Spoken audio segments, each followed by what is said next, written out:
Here are the top stories for today, December 29, 2021. Beating the deadline, President Rodrigo Duterte is expected to sign the country's spending bill for 2022 on December 30, ensuring funds for continuing COVID-19 response and typhoon relief efforts. For patients' sake, the 5-day holiday on the processing of PhilHealth benefits in private hospitals is postponed as the state insurer and healthcare institutions thresh out issues on reimbursement of claims. Indigent families in typhoon-affected areas are expected to get 5,000 pesos financial aid as promised by President Rodrigo Duterte. Concerned government agencies will release guidelines on the grant of the aid. And the Commission on Elections holds mock polls in select areas nationwide in preparation for the actual national elections, May 9 of next year.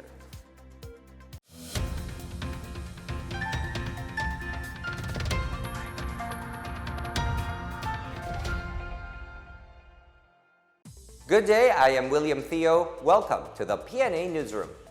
President Rodrigo Duterte will sign the proposed 2022 national budget tomorrow, December 30.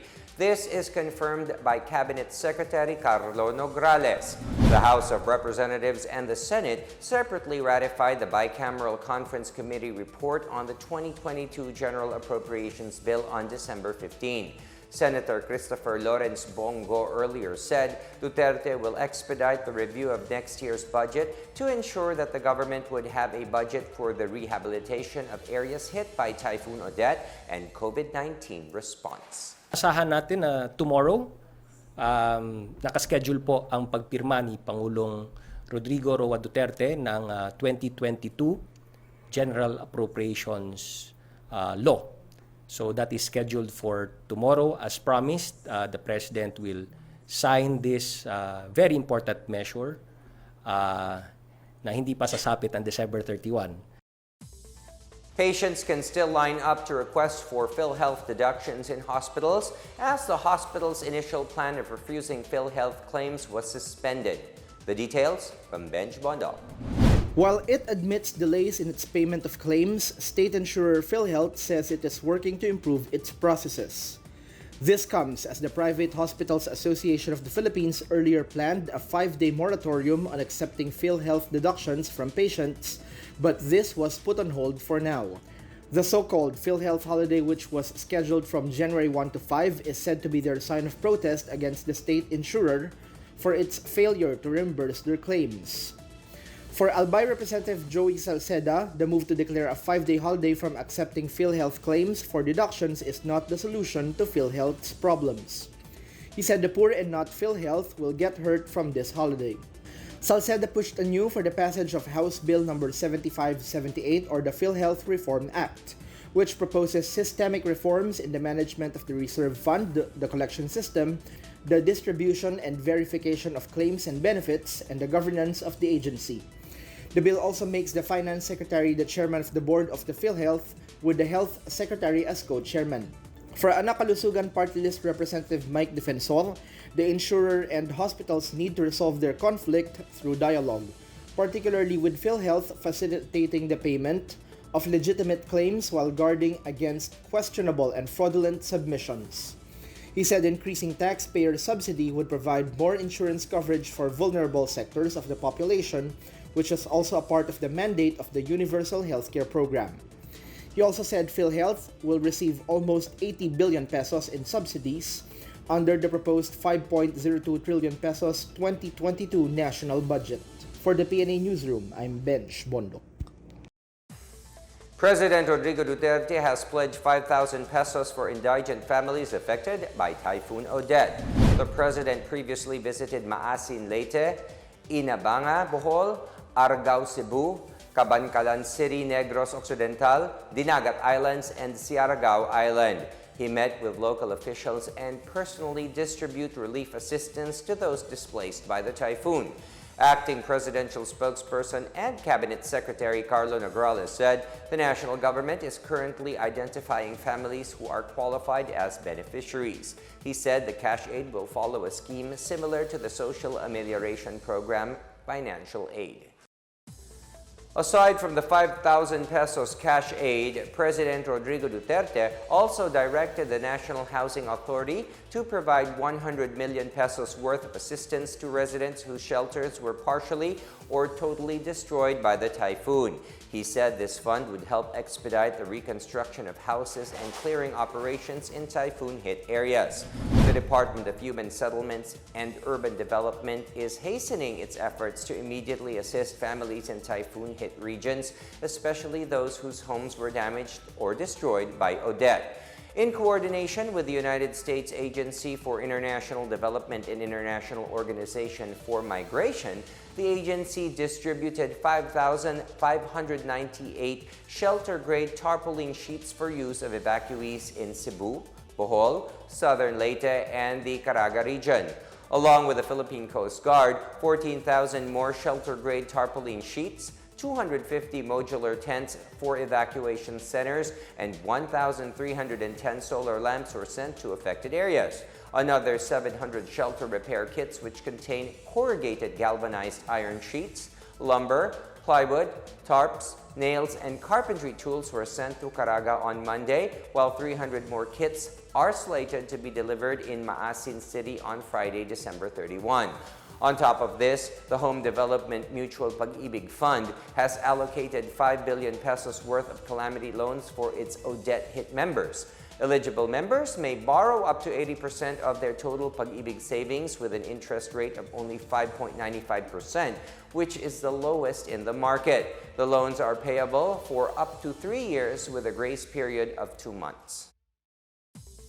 Linemen from Cebu, Manila, and Mindanao were commended for racing against time in restoring power supply in typhoon-affected areas. The Regional Development Council Central Visayas says the linemen from Visayan Electric and their augmentation teams from Meralco, Cagayan Electric Power and Light Company, Cotabato Light Company, and Subic Enerzone are valiant heroes of the Cebuano communities. In a statement, RDC 7 Chair Kenneth Cobunpue said these linemen continue to remain hard at work, unwavering in their mission to help Cebu rise back again from this disaster. The RDC extends its deepest gratitude to all of them for keeping calm and carrying on, never faltering to do their part in helping restore and rebuild our communities. Meanwhile, the Metro Cebu Water District has already partially restored water supply in Cebu, covering 47% out of the total 168 barangays under its coverage area.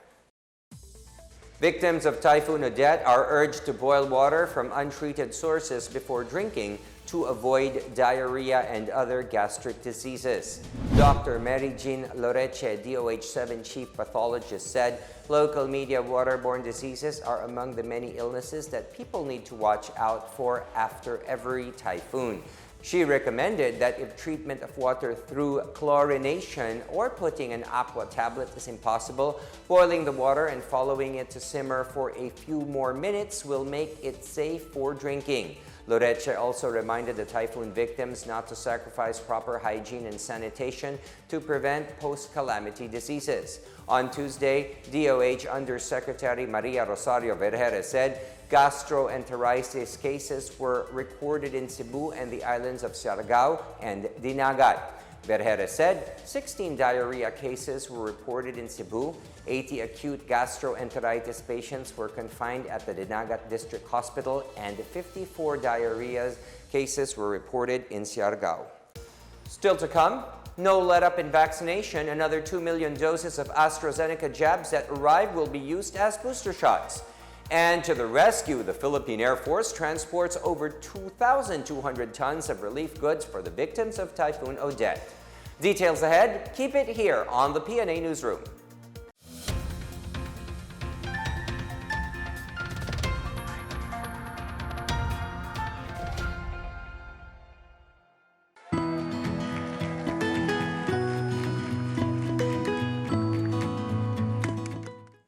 The COVID-19 pandemic has greatly changed our lives for the worse. Lives and jobs were lost and economies reached a meltdown. Thanks to the arrival of safe and effective vaccines, we are one step closer to normalcy. It's time to do our part get vaccinated for our safety and for our recovery. You are there in that community, go there and have yourself vaccinated by any of the vaccines available. They are all potent, they are all effective. I would like to appeal to all our kababayans, please get vaccinated against COVID-19 and be the government partner in preventing further spread of the disease. I encourage you to get vaccinated as soon as possible time. These vaccines are safe and they are the key to reopening our society. The need for international solidarity and cooperation cannot be made clearer than this pandemic, because everyone is safe. No one is safe globally until everybody is safe. Vaccines work.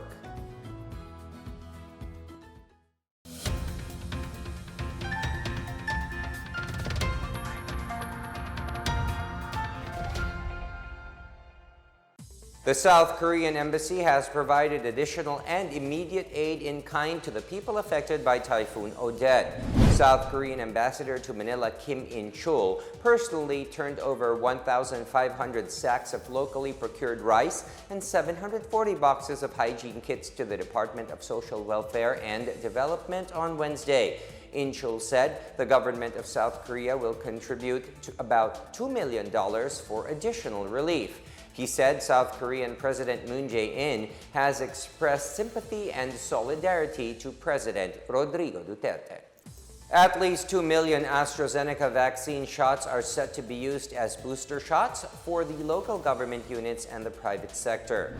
The number of AstraZeneca shots procured by the private sector has increased to 15 million after over 2 million doses arrived on Tuesday. Presidential Advisor for Entrepreneurship Joey Concepcion said the new shipment of AstraZeneca vaccines was procured under the A Dose for Hope program.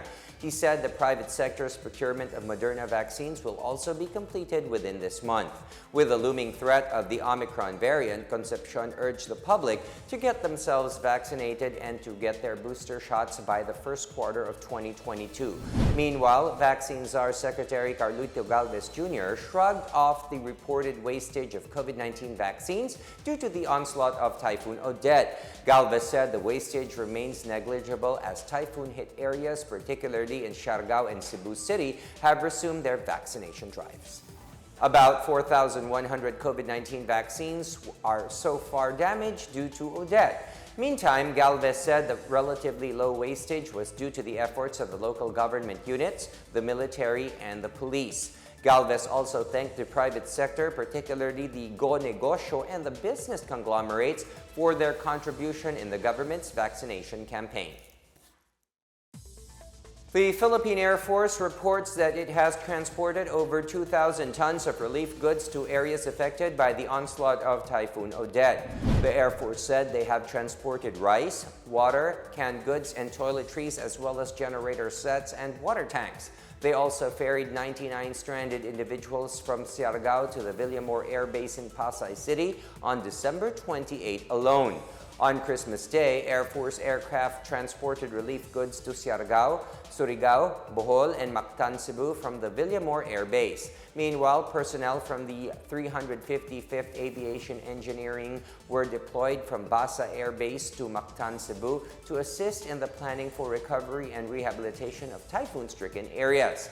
The Philippine Army also intensified humanitarian assistance and disaster response operations in southern Leyte, Bohol, Cebu, Negros Occidental, and other provinces in the Visayas devastated by the typhoon. The Department of National Defense hopes to see the contracts for the additional 32 S-701 Black Hawk helicopters and 6 offshore patrol vessels, or OPVS, finalized and signed by January. Defense Secretary Delfin Lorenzano expects the signing of the 2 modernization contracts next month, following the 28 billion peso contract for 2 missile corvettes with Hyundai Heavy Industries on Tuesday. Lorenzano said the government has allocated 62 billion pesos for the acquisition. Meanwhile, the Department of Budget and Management released 2 special allotment release orders for the shore-based anti-ship missile system acquisition project of the Philippine Navy. The Navy is reportedly eyeing the medium-range ramjet supersonic BrahMos cruise missile system for this project. The BrahMos can be launched from a ship, aircraft, submarine, or land with a top speed of Mach 3 and is capable of carrying warheads weighing 200 to 300 kilograms. The Department of Trade and Industry, or DTI, is releasing livelihood seeding program Negosyo sa Barangay cards to small-scale businesses areas affected by Typhoon Odette starting Thursday. In his report to President Rodrigo Duterte during Chief Executive's Talk to the People broadcasted late Monday night, Trade Secretary Ramon Lopez said over 1,000 micro, small, and medium enterprises will benefit from the first batch of distribution of LSP cards. A total of 8.29 million pesos worth of LSP cards will be disbursed to MSMEs in Western, Central, and Eastern Visayas and Caraga region. Last week, the trade chief said DTI allocated 200 million pesos worth of livelihood program assistance for Odette-hit MSMEs. DTI's financing arm, Small Business Corporation, is also allocating 500 million pesos as loans to businesses in areas affected by the recent typhoon. The terms of the loan will be zero collateral, interest-free, and with a 6 to 12 months grace period. Also in Central Visayas, DTI Region 7 distributed negosyo kits to 390 MSMEs through the Land Bank of the Philippines cash card on Wednesday.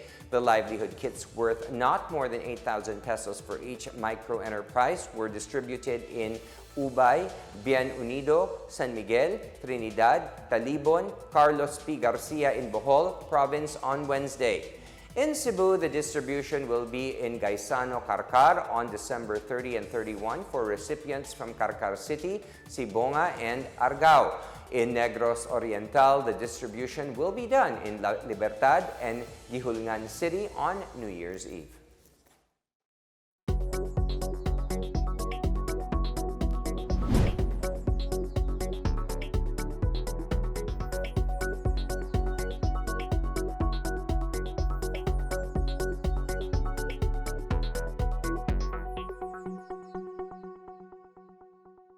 More stories from the newsroom. Fishermen and workers in Batangas benefit from nearly 2 million pesos worth of government aid.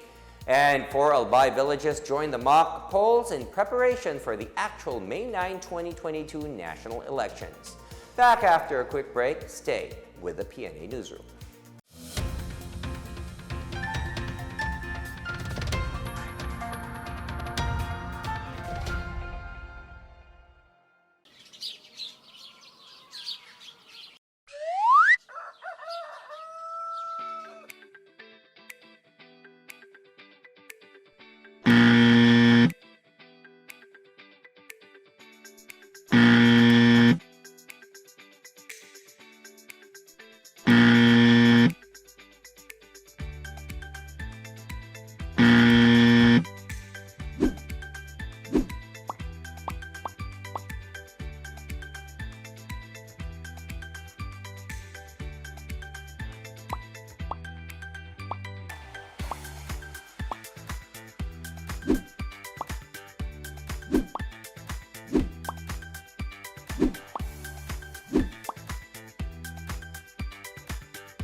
Fishermen and other informal workers in Batangas have received livelihood assistance worth 1.95 million pesos through the Department of Labor and Employment. Labor Secretary Silvestre Bello III distributed motorboat engines and livelihood packages to 105 recipients in the towns of Taal and Mataas na Kahoy. In Mataas na Kahoy, a total of 40 beneficiaries received 1.2 million pesos worth of livelihood package consisting of nego carts worth 30,000 pesos each. In Barangay Bugtong in Taal, some 25 motorboat engines were awarded to benefit 65 pandemic-hit fishermen. Barangay Chairman Romeo Tamayo lauded the effort of the government to help his constituents. The Commission on Elections, or Comelec, launched today mock elections in 4 polling centers in Albay, the only province in the region and one of 3 areas in Luzon selected for the exercise. Albay was picked together with Pasay City in Metro Manila and Kawayan, Isabela. The mock polls were held in barangays Ilawod West and Tamaoyan in Legazpi City and barangays Banawab and Karatagan in Pioduran Town. Voting was held from 7 a.m. until noon, followed by canvassing and transmission. The exercise would test the vote counting machines, transmission devices, and other systems for the May 9, 2022 national and local elections. The exercise would likewise validate the use of the planned health and safety protocols against COVID-19. The number of Filipino children reported missing or exploited more than doubled this year. Based on data from the United States-based National Center for Missing and Exploited Children, or NCMEC, the NCMEC received 2.8 million cyber tip line reports, or CTRS, involving Filipino children for the past 12 months. This is more than double from the 1.29 million reports in 2020, which in turn is over triple from 2019. The DOJ Office of Cybercrime conducted 268 investigations as of December, compared to 73 in 2020. The DOJ validates the CTR information and coordinates with relevant agencies, including the PNP Women and Children Protection Center, NBI Anti-Human Trafficking Division, Philippine Internet Crimes Against Children Center, Bureau of Immigration, and the Department of Social Welfare and Development. NCMEC operates 24 hours, 7 days a week, and may be contacted through 1-800-THE-LOST or by filling up a form at report.cybertip.org. And now in news from Hollywood, SpiderMan No Way Home has reached a new record as the first pandemic-time movie to reach $1 billion at the box office worldwide. U.S. entertainment magazine Variety reported on Sunday that Sony's comic book epic tied with 2015 Star Wars The Force Awakens as the third fastest film to reach the $1 billion benchmark. The blockbuster film is also the only movie since 2019 Star Wars The Rise of Skywalker to surpass $1 billion. The latest Spider-Man movie is directed by John Watts and star Tom Holland, Benedict Cumberbatch, as well as Zendaya. The movie is about the friendly neighborhood web-slinger dealing with his dual life as a superhero and a normal teenager.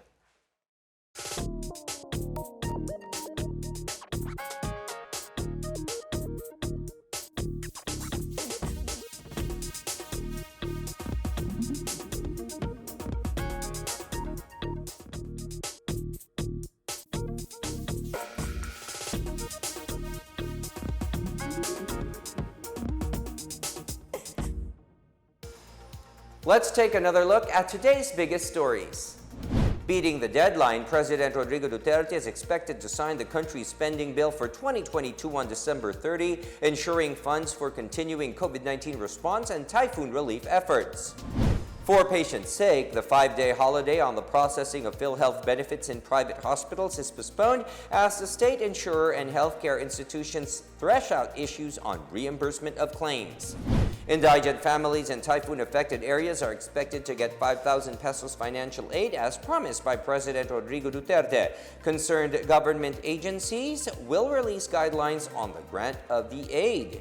And the Commission on Elections holds mock polls in select areas nationwide in preparation for the actual national elections May 9 of next year. As Filipinos, we all have a vital role to play in preventing the spread of COVID-19. So remember, wear your face masks and face shields, wash your hands often, practice safe physical distancing, go out only for essential reasons, and get vaccinated as soon as possible to protect ourselves, our families, and the community. Together, we can beat COVID-19.